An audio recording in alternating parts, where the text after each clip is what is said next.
أعوذ بالله من الشيطان الرجيم. بسم الله الرحمن الرحيم.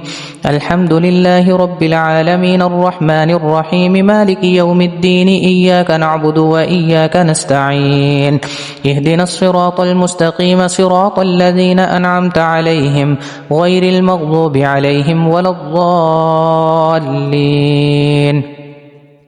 يا أيها الذين آمنوا اتقوا الله وكونوا مع الصادقين.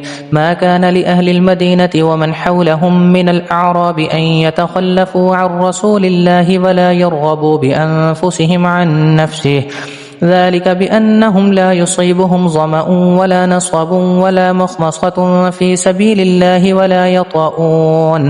ولا يطؤون موطئا يغيظ الكفار ولا ينالون من عدو نيلا إلا كتب لهم به عمل صالح، إن الله لا يضيع أجر المحسنين. ولا ينفقون نفقة صغيرة ولا كبيرة ولا يقطعون واديا إلا كتب لهم ليجزيهم الله أحسن ما كانوا يعملون. وما كان المؤمنون لينفروا كافة، فلولا نفر من كل فرقة منهم طائفة ليتفقهوا في الدين ولينذروا قومهم إذا رجعوا إليهم لعلهم يحذرون. يا أيها الذين آمنوا قاتلوا الذين يلونكم من الكفار وليجدوا فيكم غلظة واعلموا أن الله مع المتقين. وإذا ما أنزلت سورة فمنهم من يقول أيكم زادته هذه إيمانا، فأما الذين آمنوا فزادتهم إيمانا وهم يستبشرون، وأما الذين في قلوبهم مرض فزادتهم رجسا إلى رجسهم وماتوا وهم كافرون.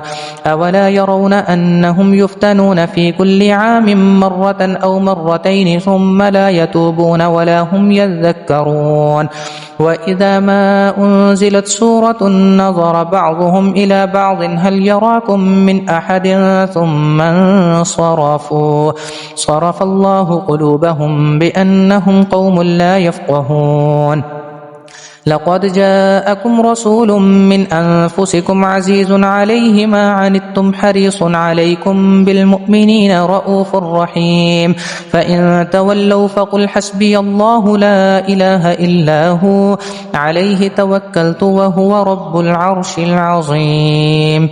صدق الله العظيم.